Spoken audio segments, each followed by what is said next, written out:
So for pistol, what would you've obviously got one of your pistols Mhm. here. Can you tell us a little bit about that and show the audience what's on it, explain what it is, why you should have the different attachments and accessories? So, depending on the handguns, different handguns have different needs, right? Different people have different needs.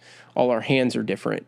So your handgun should be something that not only fits right with your hand when you know how to properly hold one, but should be somewhat customized to an extent to you, because we're all so different that a cookie cutter, gun manufacturer can't just be like, all right, what's your hand look like?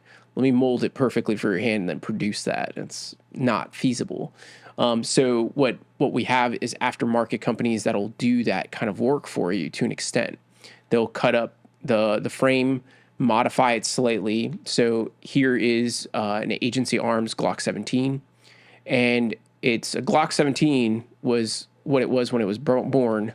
Now, with a little bit of years and wear and tear and love and affection, it has become a Agency Arms Glock 17, which has been modified pretty heavily. So the internals are relatively stock. They may have been polished and maybe shapen in a couple of different ways, but the frame of it, where my hands go, has been modified so that it fits my hand better. It has better traction, right? You could see The stippling. if they can see it, there's a lot of texture on there. And then the slide gives me certain points of contact that have been sharpened or cut so that they can now be able to be manipulate the gun with. So I don't So if have to, it's raining or you got sweaty hands, you got right. blood or dirt or whatever, Or it's just easier to if, grip it. yeah, or if I just go for it and want to use the gun or manipulate the gun in certain ways. So on top of that, I have additions to the gun, right? My sighting system isn't a standard iron sight system that most people are used to seeing. It's a red dot. So it's a floating, tiny little red dot that sits there, and it's a projected light from a laser diode. And that diode is now projecting that light to your eye, and it's zeroed, or it's really converged with the bullet's path to give me a sighting system that I could use that actually works with the human brain and the human eye a lot better. And you zero that to what, 25 yards? 25 yards. And then lastly on the front end is just a light. It's a light that I use to illuminate, because anybody that carries a firearm should be able to identify what they're going to shoot at.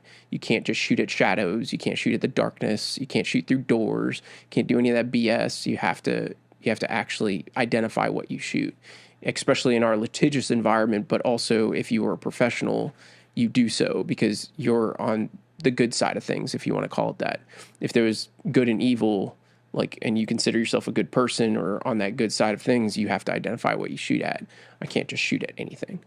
So those are pretty basic things about this handgun, and not all handguns are created equal. They all look different. They all have different features, but the fundamentals of shooting this are exactly the same as every other handgun out there, And which is so cool. are you going to carry a full size or like Occasionally, full size versus like a compact, like I've got the 365, the XL, so I, which is I like smaller. carrying full size guns most of the time.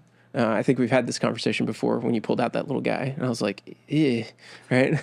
Nothing wrong with it, but It kicks a lot harder. well, It's think not about this, smooth. right? Our environments are slightly different, right? I wear shorts with a belt every day. I travel around the country.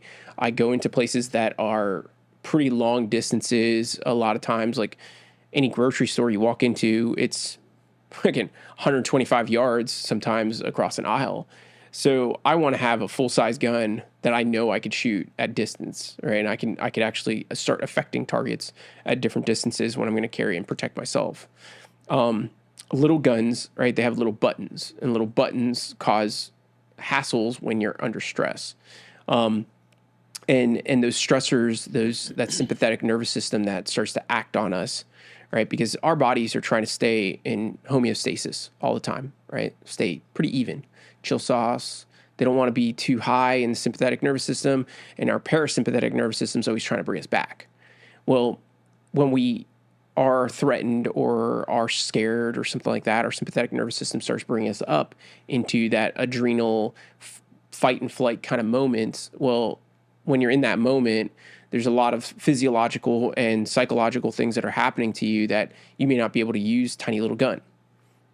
Now, that moment may be 1 second, or it may be a prolonged period of 10 minutes that it'll take to get you there. But eventually you may get there. And if you get to the point where you can't act on or use the little tiny buttons and stuff, it could be something that hinders you. But I take great pride in using a full size or a compact size, like the slightly smaller version of this, the Glock 19, and carrying those because they're so similar and they're something that I use all the time. I train with all the time. I feel very comfortable with. Like, I have a subconscious competent level of understanding with these firearms that it makes it easier for me to use them in a lot of different environments and situations where maybe a little gun, I would have to put in that amount of time to actually become proficient with it. So different environments cause different things, though. Somebody that wears a suit every day or hangs out and doesn't wear a lot of stuff or belts or anything like that may not be able to carry something this big and actually utilize it as well because they're not comfortable carrying it. And if you're not comfortable carrying it, you're probably not going to carry it. Yeah, exactly. So if you are comfortable carrying the smaller P365, cool. Like, what that does is actually enable you to actually have something with you that you've trained with, that you can shoot, and that you can start affecting targets or start at least protecting yourself, even if you just use it in a defensive manner. So for me, I look at things a little bit more broad, but I prefer larger guns, and my situations, my environments allow me to carry full-size guns. So bigger is better in your case. When it comes to shooting at things, yeah. Usually. Cool.